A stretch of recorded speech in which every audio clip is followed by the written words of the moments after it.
Hola amigos, ahora vamos a empezar nuestra caminata por este páramo con este antiguo y hermoso bosque de Polilepis que se encuentra aquí en la provincia de Carchi.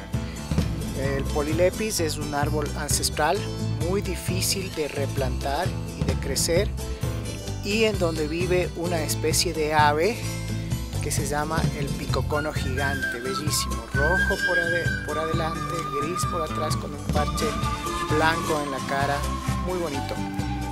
El día de hoy vamos a intentar encontrar a esta ave que es endémica, o quiere decir esto, que solo vive en el bosque de Polilepis. Bueno, vamos a continuar nuestra excursión.